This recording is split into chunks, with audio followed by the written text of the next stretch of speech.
Selamat pagi, perkenalkan nama saya Mariana Putri, kelas B sore, semester 5.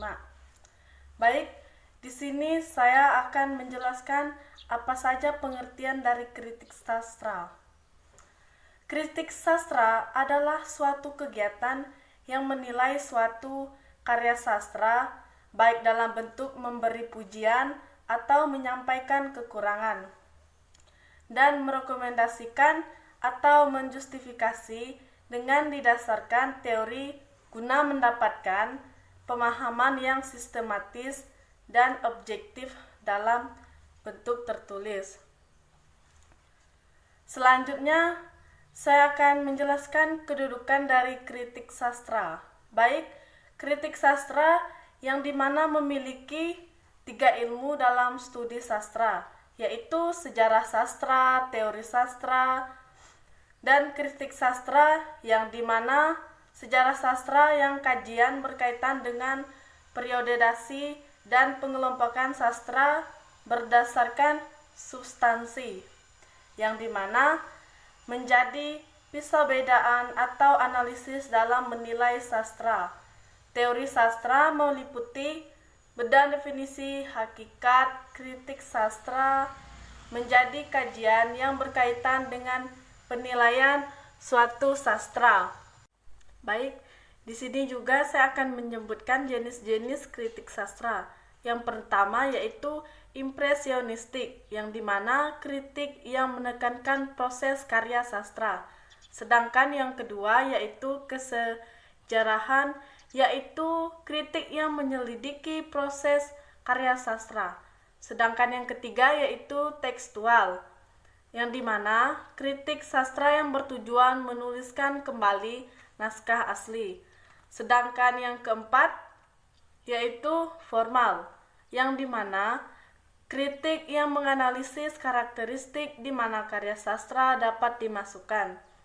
Sedangkan yang kelima yaitu yudisial, yaitu kritik yang dilandaskan aturan yang sudah disepakati.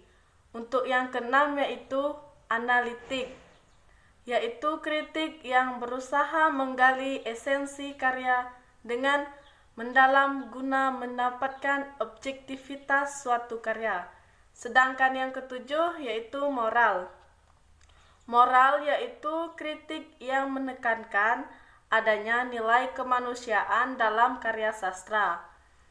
Baik, yang kedelapan yaitu mistik, yang dimana kritik yang mengkaji tentang hubungan makna karya sastra dengan suatu kepercayaan. Dan yang selanjutnya yaitu langkah-langkah dari menulis kritik sastra.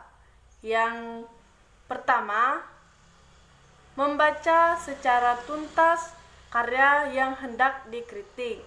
Nah, sedangkan yang kedua, minimalkan adanya miskomunikasi antara pembaca dan teks sastra ketika proses pembacaan. Untuk yang ketiga, memberi tanda pada karya sastra. Sedangkan yang keempat, memahami secara kompleks karya yang bersangkutan. Untuk yang kelima, menuliskan kritik dengan tidak memunculkan konteks karya. Yang keenam, memilih jenis kritik dalam menyampaikan kritik sastra. Untuk yang ketujuh, kritikas yang memilih jenis kritik apresiatif dapat diawali dengan yang sudah membaca. Sedangkan yang kesembilan yaitu kritikus menyajikan deskripsi, analisis, interpretasi, dan evaluasi. 9. Menampilkan kutipan untuk memperkuat analisis dan penafsiran. Baik, mungkin hanya itu saja yang dapat saya sampaikan. Sekian dari saya, terima kasih dan selamat pagi.